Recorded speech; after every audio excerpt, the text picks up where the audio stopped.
Assalamualaikum warahmatullahi wabarakatuh. Saya Fani Fadila, kelas 11 IPA 1. Di depan saya sudah ada ayam satu ekor, ayam utuh. Pada kesempatan kali ini saya akan menjelaskan jaringan hewan, yaitu lebih tepatnya pada jaringan epitel. Yang pertama itu ada jaringan epitel. Jaringan epitel ini fungsinya untuk melindungi tubuh dari temperatur lingkungan sebagai perlindungan terhadap masuknya mikroorganisme secara langsung ke dalam tubuh, dan melindungi jaringan yang ada di bawahnya, yaitu terdapat pada kulit. Karena kulit ini terdapat jaringan epidermis. Dermis adalah bagian utama dari kulit, dan perkembangan dermis ini membentuk jengger dan pial. Pertama yang akan kita bahas itu adalah epitel pipi. Epitel pipi ini terbagi menjadi dua jenis epitel, yaitu epitel selapis dan epitel pipi berlapis. Kalau yang berlapis biasanya melapisi permukaan tubuh, fungsinya untuk proteksi, untuk perlindungan, contohnya di bagian kulit dengan alat vital pipi berlapis. Kenapa demikian? Karena semakin luas permukaan tubuh, maka akan lebih rentan terjadi goresan atau bersentuhan dengan lingkungan luar. Kenapa demikian? Agar dapat melindungi jaringan yang ada di bawahnya selain permukaan luar tubuh. Epitel pipi berlapis juga ada di rongga dalam vagina.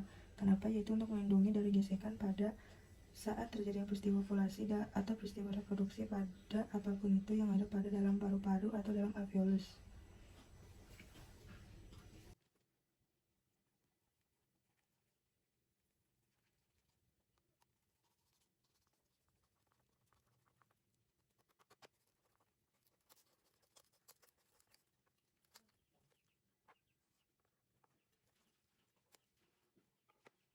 Epitel pipi selapis dapat kita temukan pada alveolus.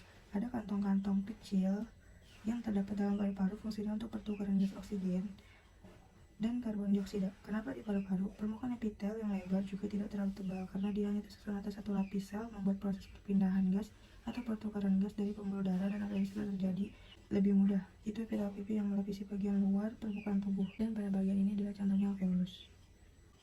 Berikutnya ada epitel kubus. Ada dua jenis, yaitu kubus selapis dan juga kubus berlapis. Kubus berlapis contohnya ada bagian nefron ginjal, yang fungsinya untuk reabsorpsi dan sekresi zat yang masuk ke dalam urin yang nantinya akan dikeluarkan lewat uretra atau saluran kencing. Kemudian untuk epitel kubus berlapis juga sesuai fungsinya, yaitu untuk proteksi, tapi epitel kubus ini melindungi saluran-saluran, contohnya saluran keringat itu bagian dalamnya dilapisi oleh epitel pipi berlapis untuk melindungi dari gesekan terhadap keringat yang keluar, yaitu epitel kubus yang selapis, contohnya di nefron ginjal. Kemudian yang berlapis itu contohnya dari kelenjar keringat. Berikut yang ada berlapis biasanya kita temukan pada bagian trakea, atau tenggorokan. Kenapa trakea? Karena berfungsi untuk menarik udara yang masuk. Yang kedua yaitu ada jaringan ikat. Jaringan ikat itu berfungsi untuk mengikatkan, yaitu mengikatkan satu jaringan dengan jaringan yang lainnya, atau dari satu organel. Itu dinamakan jaringan ikat. Contoh ada pada kulit. Di bagian luarnya kemudian pun ini menempel pada bagian daging. Contoh jaringan ikat yang ini jaringan ikat lemak. Ini karena dia biasanya ada di bawah permukaan kulit. Selain itu jaringan ikat juga ada yang memiliki fungsi yang khusus. Ini memberi struktur atau memberi bentuk pada suatu hewan sehingga hewan tersebut dapat berdiri tegak dan bahkan dapat melakukan sesuatu gerakan, tentunya dibantu dengan otot. Yang ketiga itu ada jaringan otot. Jaringan otot kita sebut juga sebagai daging ya. Ini jaringan otot, meskipun tidak semua otot itu bentuknya. Kalau yang ini adalah otot lurik yang menempel pada tulang. Ada dua lagi, ada jaringan otot polos pada organ-organ seperti pada umumnya pada pankreas, pada lambung, pada jantung. Jaringan otot polos kemudian ada satu lagi di dalam jantung, itu dinamakan dengan otot jantung. Yang keempat yaitu terakhir ada jaringan saraf, di mana jaringan saraf ini berfungsi untuk mengantarkan impuls dari seluruh bagian tubuh si ayam ini yang menyebabkan atau membuat si ayam dapat bergerak dan dapat menanggapi rangsang serta dapat merasakan sakit.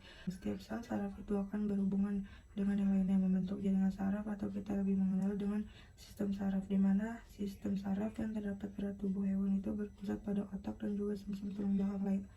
Artinya seluruh aktivitas tubuh manusia atau tubuh hewan itu akan dikontrol oleh otak dan sumsum tulang belakang pada jaringan hewan.